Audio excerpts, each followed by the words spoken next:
On my channel a month ago, I told you guys that I would be starting model railroading reviews. And I kept my promise, and for Christmas, I asked for a train set by either Bachmann, Atlas, or Athearn. I got one from Atlas. It's called the Atlas HO Trainman train set.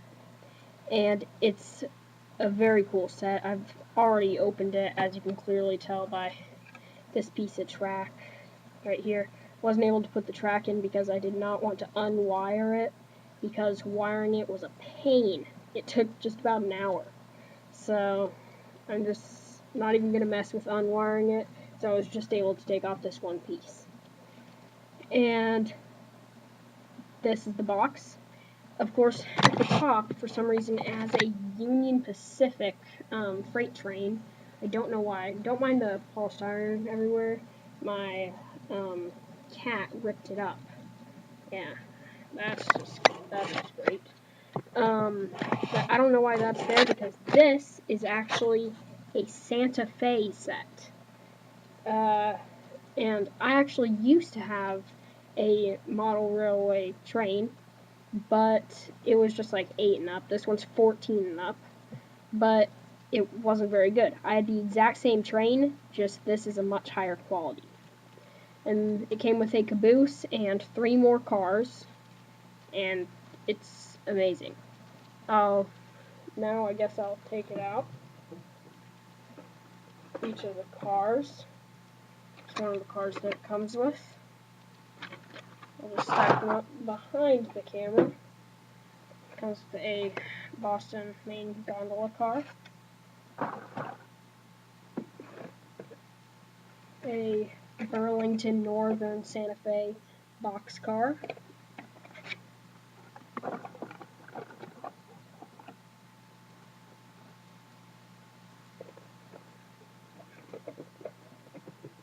if I can get the caboose out. It came with the Santa Fe caboose. I'm not sure what the AT stands for, but I know that SF stands for Santa Fe, and it says Santa Fe right there in detail. And now the locomotive, which of course is the heaviest part by about 1.5 pounds. It's very heavy. Okay, so now I'll shoot this one up. A white background so that you can see the locomotive better. Again, don't mind all the styrofoam and everything, it's just a cat. So you just take the cover off. It's not very good packaging. It's like, for all of you guys who are in the UK that are watching this, it's like the Hornby standard packaging with the 2 holes in the back where you push it out. Of course, it's made of styrofoam like all the rest. And you just turn it upside down, push in on the holes, and the locomotive should pop right out, except it's not this time. There we go. Got it out. And as you can see, it is an incredible locomotive. Just like most sets in the US, it has the standard McHenry scale knuckle couplers. It has this nice handrail running all the way down the side, but it's very fragile and can come off. Like certain parts are just little tiny pins inserted in, and you constantly have to check those because this whole handrail could fall off, which that can be just a pain. It's happened to me before, not with this one, but with my old one that I had. And it has them all the way around, so it doesn't have very many spots to hold. It has here, here, or how I like to hold it, around both sides, just not touching it over here. And it's got these nice little horns on the top. I'll show you right there, nice horns. It is number 3611, as it says right there. Has the nice Santa Fe logo on the front. Has the nameplates up on the front, 2 little lights that do light up. So Santa Fe across the side, as you've clearly seen. Has 2 lights back here that will light up when it's coming toward you. These ones light up when that's coming toward you. And in the front, it almost has what looks kind of like a snowplow type thing that is removable, but I just like to keep it on. And it weighs a lot. Like, really, it does weigh a lot. Like, maybe 2 or 3 pounds. It's got some nice fans on the top, nice detailed top with little vents just all along it. And, of course, my cat's beating up the styrofoam again. And actually, what's really surprising about this is just like Intercity 82 said, if you haven't seen him, go check him out, he's awesome. Inside of these windows, there are people. I don't know if you can see it, but you might be able to make it out. But there are people in those windows. You might be able to see them through right there. Might be able to see the silhouette of a guy. And then on the other side, too. But it's very cool. Nice silver bogies. Every wheel is a pickup. Every wheel is a drive wheel, which is awesome. I was not expecting that, but every wheel is a drive wheel. It really is an amazing locomotive. This whole centerpiece right here on the top can actually come off, and it reveals the DCC board. It is not DCC yet, but you know, I'm not quite sure, but it honestly looks like there are DCC plugins that have been like the 8-pin plug-in, that's about right there, that has actually been welded over, or not welded, soldered. Yeah, there we go. Keep in mind, I'm only 13, don't know all my terms yet. But it's very nice. I'll just put it on this little piece of track back here. Railing it is pretty easy because it came with this, what they call a terminal re-railer. And actually, like, it's pretty cool. It's going around, if it derails and it hits this, it will immediately re-rail it. So it's pretty cool. So I'm just sticking with the term re-railer because that's pretty much all it does for me. I never actually put it on using that, so yeah. And it's not like the one from the UK where you actually put it on over the tracks. This is actually part of the tracks. So now I'll take the locomotive and put it to one side. But what I need to show you about the tracks is actually what I like about this track is it comes completely off of the pre-assembled ballast and just turns into, I guess you could say, model quality track where you actually make your own ballast for it, which I thought was very cool. It just all goes down just like that and it snaps into place. So now move the locomotive to behind my big white box, which is actually the back of the box from the set. Now, the caboose. It's very nice. Styrofoam. It's very nice. I'll just take the cover off, put it back behind here, and take out this. I don't really know what angle to grab it at. It doesn't really have any good angles because there's so much detail on this. And it also weighs a lot. Like, for its size, it honestly weighs more than the boxcar. And it's a lot smaller than the boxcar. And it's got some amazing detail on it. On the bottom has some pipes and stuff. I don't know if you can actually make that out. But back here is where you see most of the detail. A ladder, little grab rails up here, rails all the way around, a little like brake, almost wheel type thing that you turn, and it will pull on that chain, and that chain gets tighter and tighter and tighter, turning on pressure lock release valves or something like that, like under the wheels to just completely lock the wheels into place. And yeah, it has that on both sides. Has a little smoke vent type thing. The windows are very clear, which actually I don't agree with. I'm pretty sure on these it's actually kind of a mirrored finish, but I don't know. And of course it says Santa Fe across the top, and then it says 99962. right there. So there's that, and of course it gets on the rails very easily and slides very easily, just like the slightest push. No, it's too slight of a push. Will get it off of the rails completely. And it's a very, very nice little thing. But the handrails, again, are very delicate.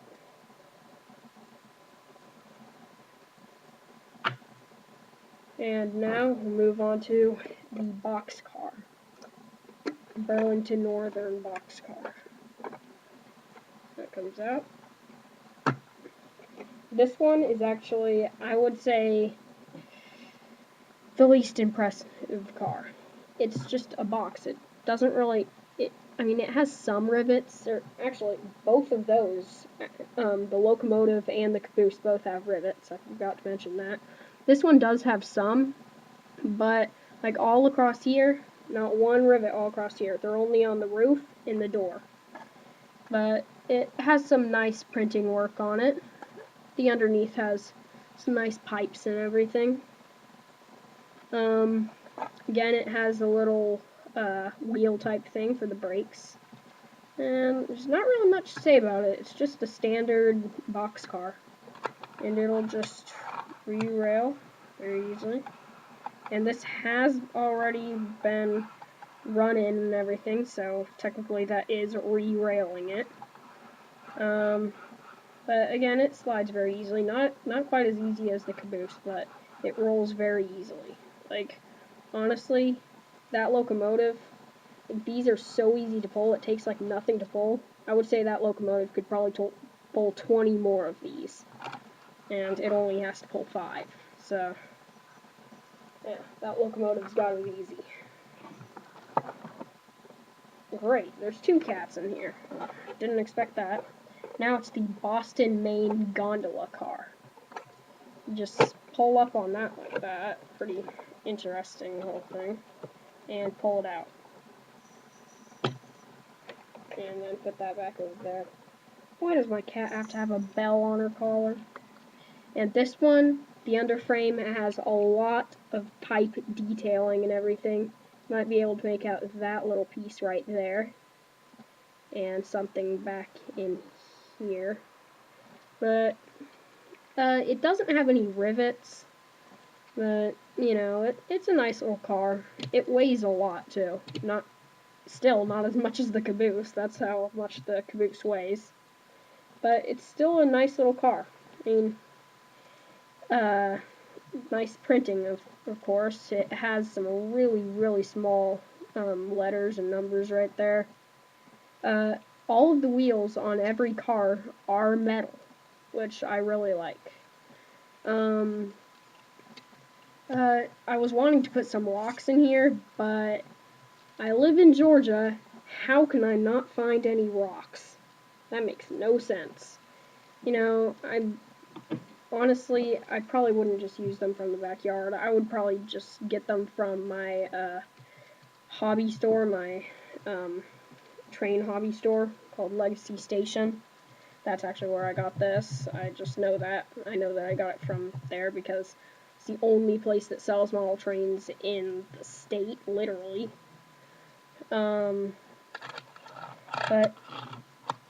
it's a pretty nice little car. I mean, it looks good on the layout. Or, not really layout, I just have a big 36 by 42 oval, I think. Yeah, not very big, because this is my first set, in years. Don't know where my old set went, it's just, like, gone, but it wasn't very high of quality either. Probably wouldn't even be worth reviewing. But it's a nice little thing. So I'll just put that back behind here. Scoot some of the packaging back. Whoops. Okay, so that goes right here. And now my favorite of the cars, of course, besides the locomotive, a Watkins salt car, I guess. It just looks cool. The only thing is, getting it out is a real pain. There's absolutely nowhere to grab. You have to, like, stretch your hand as far as it can go to either side and just gently pull it out about that far until it's like that. and then you do that. And that's after about my 5th time pulling it out of the package, because I've tried this review many times, and it has failed many times. Until I finally figured out to put the lamp right above the reviewing spot, so that it's actually lit up. But it's a very nice car. Again, got some really small letters. Nice detailing on the top. Some work around here, like the ladder to get up on top to unclamp all of these. The detailing has the most detailing on really any of them except for the locomotive. It just has all these little like clamp things that I guess would just like go over something on the rails. Like, I guess if the rails were open and they would just like dump or something, because that's honestly what they look like. It looks like on the real thing you would pull that down and this would release, but I don't know. Again, with the metal wheels and everything, got some really, really small lettering in there. Like, I have perfect vision and I can hardly see them. Caution, do not use steam, boiling water, or sharp objects to clean. Enter car with rubber-soled shoes only. Okay, so, yeah. Can't believe I was actually able to read that. That's the smallest print that I've ever read before. The only problem I have about this is, what is that big, giant, gaping hole right in it? It's just a big hole. I don't know what it's for. I mean, that's the only problem I have with this car. It's just this big hole in the back. I have no idea. I always have to put this car next to the boxcar to try and hide that. But honestly, you don't really notice it when it's actually going around on the tracks. So that's actually the whole review. I guess I'll do one on I guess putting it on the tracks and then seeing it run around. Of course, my computer, which is my camera, is not very good, as you can see by when I move like this. It's very blurry, so it might not work the best. So don't get mad at me if it doesn't look very good. It's all I can do at the moment until I get a new camera. Alright, so see you. And please comment, rate, and subscribe. And Intercity 82, thanks for getting me back into model railroading.